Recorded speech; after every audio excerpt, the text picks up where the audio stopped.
ರಾಮನಗರ ಜಿಲ್ಲೆ ಅಂತ ನನಗೆ ಬರುತ್ತೆ. ಬೆಂಗಳೂರು ದಕ್ಷಿಣ ಜಿಲ್ಲೆ ಅನ್ನೋದು ಯಾವುದೇ ಕಾರಣಕ್ಕೂ ನನ್ನ ಬಾಯಿಗೆ ಬರಲ್ಲ. ಇದು ರಾಮನಗರ ಜಿಲ್ಲೆನೇ. ರಾಮನಗರ ಜಿಲ್ಲೆಯ ನಮ್ಮ ಬಿಡದಿ ಹೋಗ್ಲಿ, ಈ ಬಿಡದಿ ಹೋಗ್ಲಿ ನನಗೆ ಬಹುಶಃ ಯಾವ ಜನ್ಮದಲ್ಲಿ ಈ ಒಂದು ನೆಲದಲ್ಲಿ ಹುಟ್ಟಿದ್ದ ಗೊತ್ತಿಲ್ಲ. ನಾನು ಯಾವ ಜನ್ಮದಲ್ಲಿ ನಾನು ಜನ್ಮ ತಾಳದಂಥದ್ದು ಹಾಸನ ಜಿಲ್ಲೆಯಲ್ಲಿ. ರಾಜಕೀಯವಾಗಿ ಜನ್ಮ ಕೊಟ್ಟವರು ಇಲ್ಲಿರ್ತಕ್ಕಂಥ ನನ್ನ ತಾಯಂದಿರು, ಸಹೋದರಿಯರು, ಹಿರಿಯರು. ನೀವು ನನಗೆ ರಾಜಕೀಯವಾಗಿ ಜನ್ಮ ಕೊಟ್ಟರು. ನಾನು ಮೊದಲನೇ ಬಾರಿ ಲೋಕಸಭೆಗೆ ನಿಂತಿದ್ದು ಒಂದು ಭಾಗ, ಅದಾದ್ಮೇಲೆ 2 ಬಾರಿ ಚುನಾವಣೆಯಲ್ಲಿ ಸೋತೆ 99 ಇಸ್ವಿವರೆಗೆ. ಮೊದಲನೇ ಬಾರಿ ನಿಂತಾಗ ಸುಮಾರು 1,08,000 ಬಹುಮತದಲ್ಲಿ ಗೆಲ್ಲಿಸ್ಕೊಟ್ರಿ ಲೋಕಸಭೆಗೆ. ಅದಾದ ಮೇಲೆ 3 ಚುನಾವಣೆ ಸೋತಿದ್ದೆ.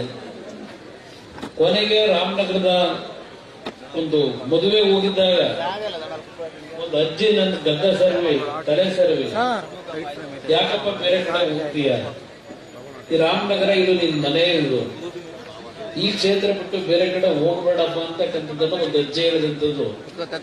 ಆ ಅಜ್ಜಿ ಮೊಮ್ಮಗ ನನಗೆ ಬೆಲ್ಲ ಮಾಡ್ಕೊಂಡು ನನ್ಗೆ ಟೋಪಿ ಹಾಕಿ ಹೋಗಾಯ್ತು. ಅದು ನೋಡಾಯ್ತು. ಇವತ್ತು ಒಂದು ರೀತಿಯ ನನಗೆ ಅಗ್ನಿ ಪರೀಕ್ಷೆ. ನನ್ನನ್ನ ಇವತ್ತು ಒಂದು ಅಪರಾಧಿ ಸ್ಥಾನದಲ್ಲಿ ಈಗಿನ ಸರ್ಕಾರ ನಿಲ್ಲಿಸಿದೆ.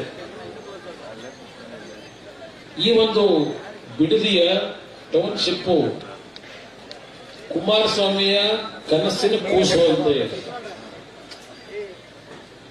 ನಾನು ಮುಖ್ಯಮಂತ್ರಿ ಆಗೋದಕ್ಕಿಂತ ಮುಂಚೆ, ಶಾಸಕನಾಗೋದಕ್ಕಿಂತ ಮುಂಚೆ ಈ ಭಾಗದಲ್ಲಿ ಹಲವಾರು ಬಾರಿ ಪ್ರವಾಸ ಮಾಡಿದ್ದೇನೆ. ನಮ್ಮ ರಾಮಯ್ಯನವರು ಇಲ್ಲ ಇವತ್ತು, ಅವರು ಒಬ್ಬ ನೇರವಾಗಿ ರಾಜಕಾರಣಿ ಇದೆ, ದಿವಂಗತ ರಾಮಯ್ಯನವರು. ಒಂದೊಬ್ಬರು ಸಹ ಹಲವಾರು ಸುತ್ತಿನಲ್ಲಿ ನನ್ನ ಜೊತೆಯಲ್ಲಿ ಸ್ವಲ್ಪ ದಿವಸ ಜೊತೆಯಲ್ಲಿದ್ದಂಥವ್ರು. ಈಗ ಹಲವಾರು ಜನ ಹಿರಿಕರು ನನ್ನನ್ನ ಬೆಳೆಸ್ತಕ್ಕಂಥದ್ರಲ್ಲಿ ಏನ್ ಪಾತ್ರ ವಹಿಸಿದ್ದಾರೆ.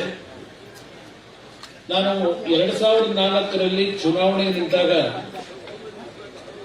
ಏನೋ ಗೊತ್ತಿಲ್ಲ, ಹೋದ ಕಡೆ ಎಲ್ಲ ಮುಂದಿನ ಮುಖ್ಯಮಂತ್ರಿ ಕುಮಾರಸ್ವಾಮಿ ಅಂತಕ್ಕಂಥದ್ದನ್ನ ಕೂಗು ನಾನು ಕೇಳ್ತಾ ಇದ್ದೆ. ನಮ್ಮ ಕೂಟ್ಕಲ್ ಹೋಬಳಿಯ ಜಾಲಮಂಗಲ, ಆ ಜಾಲಮಂಗಲದ ಲಕ್ಷ್ಮೀನಾರಾಯಣ ಸ್ವಾಮಿ ದೇವಸ್ಥಾನ ಚುನಾವಣೆ ಸಂದರ್ಭದಲ್ಲಿ ಮತ ಕೇಳಲಿಕ್ಕೆ ನಾನು ಹಳ್ಳಿ ಮೇಲೆ ಬಂದೆ.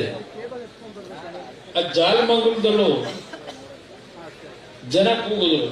ಆ ಜಾಲಮಂಗಲದ ತಂದೆ ತಾಯಿದ್ರು, ಯುವಕರು, ಮುಂದಿನ ಮುಖ್ಯಮಂತ್ರಿ ರಾಜ್ಯದಲ್ಲಿ ಅಂತೇಳಿ, ಕರ್ನಾಟಕದ ಮುಖ್ಯಮಂತ್ರಿ ಅಂತ ಹೇಳಿ. ನಾನು ಆ ದೇವಸ್ಥಾನದ ಆ ಒಂದು ಆವರಣದಲ್ಲಿ ನಿಂತ್ಕೊಂಡು ಕೈ ಮುಗಿತೀನಿ ನಿಮ್ಮೆಲ್ಲರಿಗೆ. ನಾನೇನೋ ಅಧಿಕಾರ ಪಡಿಬೇಕು ಅಂತ ಹೇಳಿ ಚುನಾವಣೆಗೆ ನಿಂತಿಲ್ಲ. ಮುಖ್ಯಮಂತ್ರಿ ಅಂತಕ್ಕಂಥ ಪದ ಬಳಕೆ ಮಾಡಬೇಡಿ. ನನಗೆ ಮುಖ್ಯಮಂತ್ರಿ ಸ್ಥಾನಕ್ಕಿಂತ ಹೆಚ್ಚಾಗಿ ಈ ತಾಲೂಕಿನ ಜನ ಯಾವತ್ತೂ ಒಂದು ಕಣ್ಣಲ್ಲಿ ನೀರಾಗ್ತೆ, ಸಂತೋಷದಿಂದ ಬದುಕನ್ನ ಪ್ರತಿ ಕುಟುಂಬ ಕಾಣುತ್ತೆ. ಅಲ್ಲಿವರೆಗೆ ನನಗೆ ಯಾವುದೇ ಅಧಿಕಾರ ಬೇಡ ಅಂತಕ್ಕಂಥ ಮಾತು 2004ರ ಚುನಾವಣೆಯಲ್ಲಿ ಜಾಲಮಂಗಲದ ಲಕ್ಷ್ಮೀನಾರಾಯಣ ದೇವಸ್ಥಾನದ ಮುಂಭಾಗದಿಂದ ಭಾಷಣ ಮಾಡಿದೆ. ಬಹುಶಃ ನನಗೆ ಶಾಪ ಆಗಿದೆ. ಯಾಕೆ ಅಂದ್ರೆ ಆ ದೇವರ ಸನ್ನಿಧಾನದಲ್ಲಿ ನಾನು ಹೇಳೋದಲ್ಲ, ನಾನು ಯಾವ ಅಧಿಕಾರ ಅಪೇಕ್ಷೆ ಪಡಲ್ಲ. ನನಗೆ ಬೇಕಾಗಿರೋದು ರಾಮನಗರ ತಾಲೂಕಿನ ಪ್ರತಿ ಕುಟುಂಬಗಳು ನೆಮ್ಮದಿಯ ಬದುಕನ್ನ ಕಾಣಬೇಕು. ಅಲ್ಲಿವರೆಗೆ ನನಗೆ ಯಾವ ಅಧಿಕಾರ ಬೇಡ ಅಂತಕ್ಕಂಥ ಮಾತಾಡಿದೆ. ಸರ್ಕಾರ ರಚನೆ ಆಯಿತು ಕಾಂಗ್ರೆಸ್ ಮತ್ತು ಜೆಡಿಎಸ್ ಪಕ್ಷಗಳು. ಆದರೆ ಅಲ್ಲಿ ನಡೆದಂತ ಕೆಲವು ಘಟನೆಗಳಿಂದ ಬಿಜೆಪಿ ಮತ್ತು ಜೆಡಿಎಸ್ ನ ಸರ್ಕಾರ ರಚನೆ ಮಾಡಬೇಕಾಯಿತು. ಆ ಸರ್ಕಾರ ರಚನೆ ಮಾಡಬೇಕಾದ್ರೂ ದಿವಂಗತ MP ಪ್ರಕಾಶ್ ಅವರು ಇವತ್ತು ಬದುಕಿಲ್ಲ. ಅವತ್ತೇನು ನಮ್ಮ ಶಾಸಕರುಗಳು ಅಣ್ಣ ಇನ್ನೂ 20 ತಿಂಗಳಾಗಿಲ್ಲ ನಾವು ಚುನಾವಣೆ ಎದುರಿಸಿ, ಚುನಾವಣೆಗೆ ಮಾಡಿರ್ತಕ್ಕಂಥ ಸಾಲ ತೀರಿಸ್ಕೊಳ್ಳಕ್ಕಾಗಿಲ್ಲ ನಾವು, ಮತ್ತೆ ದೊಡ್ಡವರು ಚುನಾವಣೆಗೆ ಹೋಗ್ಬೇಕು ಅಂದ್ರೆ ಎಲ್ಲಿಂದ ಹೋಗೋದು, ಚುನಾವಣೆ ನಡೆಸೋದು ಹೇಗೆ, ಈ ಮಾತನ್ನು ನನ್ನ ಮುಂದೆ ತಂದರು.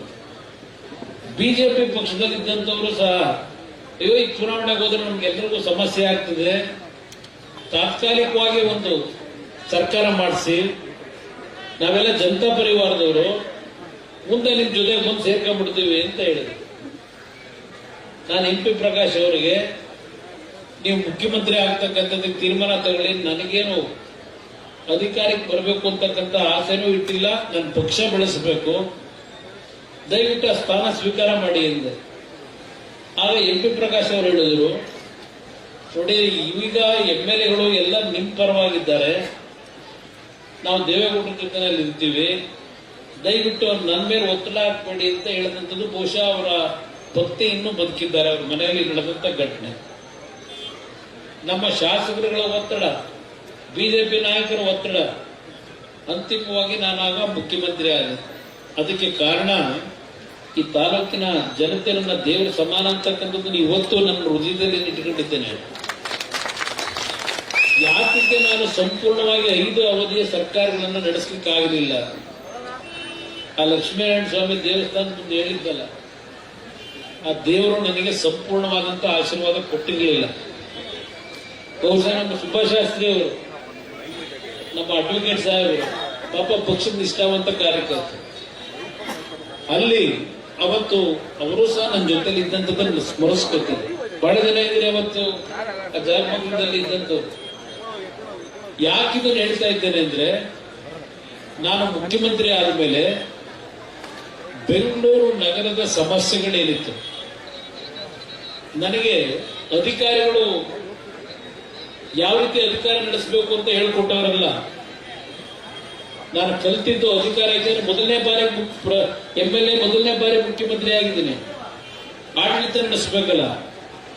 ನಾನು ಗ್ರಾಮ ವಾಸ್ತವ್ಯ, ಜನತಾ ದರ್ಶನದ ಮುಖಾಂತರ ಈ ಹಳ್ಳಿಯಿಂದ ಬರ್ತಕ್ಕಂಥ ಬಡವರ ಕಷ್ಟಗಳನ್ನ ನೋಡ್ತಾ ಇದ್ದೆ. ಅಂತ ಬಡವರಿಂದ ನಾನು ಅಧಿಕಾರ ಹೇಗೆ ನಡೆಸಬೇಕು ಅಂತ ಕಲ್ತ್ಕೊಂಡವನು. ಬೆಂಗಳೂರು ನಗರದ ಅಭಿವೃದ್ಧಿಗೆ ಹಲವಾರು ರೀತಿಯ ತೀರ್ಮಾನ ತೆಗೆದುಕೊಂಡೆ, ಆದ್ರೆ ನಾನು ಪ್ರಚಾರ ತಗೊಳ್ಳಿಲ್ಲ. ಈಗ ಪುಟಗಟ್ಟಲೆ ಕೊಡ್ತಾರಲ್ಲ ಪ್ರಚಾರ, 4 ಪೇಜು 5 ಪೇಜು ಕೊಡ್ತಾರಲ್ಲ, ಆ ರೀತಿ ನಾನು ಎಂದೂ ಪ್ರಚಾರ ಗಿಟ್ಟಿಸಿ ಈ ರಾಜ್ಯದ ಜನತೆಯ ತೆರಿಗೆ ಹಣವನ್ನ ದುಂದು ವೆಚ್ಚ ಮಾಡಲಿಲ್ಲ. ಅದೇ ನಾನು ಮಾಡಿದಂತ ಇನ್ನೊಂದು ತಪ್ಪಿರ್ಬೋದು. ಈ ಒಂದು ಬೇರೆ ವಿಷಯಗಳನ್ನೆಲ್ಲ ಚರ್ಚೆ ಮಾಡಿ ನಿಮ್ ಸಮಯ ವ್ಯರ್ಥ ಮಾಡಲ್ಲ, ಯಾಕೆಂದ್ರೆ ಮಂಜಣ್ಣ ಬಹಳ ಸುದೀರ್ಘವಾಗಿ ಮಾತಾಡಿರೋದು ಅಷ್ಟೇ ಅಲ್ಲ, ನಾನು ಇಲ್ಲಿ ಹಲವಾರು ಜನ ನನ್ನ ಅಕ್ಕಂದ್ರೋ ತಂಗಿರೋ ಜೊತೆ ನನ್ನ ಮಕ್ಕಳು ಸಮಾನವಾಗಿರ್ತಕ್ಕಂಥ 2-3 ಜನ ಹೆಣ್ಣು ಮಕ್ಕಳು ಕಾಲೇಜಿನ ಇಂಜಿನಿಯರಿಂಗ್ ಮಾಡಿರ್ತಕ್ಕಂಥವ್ರು, ಅದ್ರ ಜೊತೆ ನಮ್ಮ ಯುವಕರೊಬ್ರು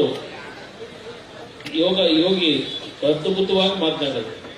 ನಾನು ಇಲ್ಲಿ ಕೂತು ನಾನು ಯೋಚನೆ ಮಾಡ್ತಾ ಇದ್ದೆ, ಈ ರೀತಿಯ ಒಂದು ಚಿಂತನೆ ಇಟ್ಟಿರ್ತಕ್ಕಂಥ ನನ್ನ ಸಹೋದರಿಯರು, ನನ್ನ ಯುವಕ ಸ್ನೇಹಿತರು ಇದೇನೋ ಹೇಳ್ತಾರ ಜನಿಸಿ ಅದನ್ನ ಈ ರಾಜ್ಯದಲ್ಲಿ ಅನುಷ್ಠಾನ ತರಕ್ಕೆ ನಿಮ್ಮಂತವರು ಇವತ್ತು ಬಿಡುಗಿನಲ್ಲಿ ನನ್ನ ತಾಯಂದಿರು 470 ದಿವಸಲು ಹಿರಿಯರಿರ್ಬೋದು ಕಿರಿಯರಿರ್ಬೋದು ನೀವೆಲ್ಲ ಸೇರಿ ಒಂದು ಸರ್ಕಾರ ಏನು ಒಂದು ಜನವಿರೋಧಿ ನೀತಿಯನ್ನು ಮಾಡ್ಲಿಕ್ಕೆ ಹೊರಟಿದ್ದಾರೆ.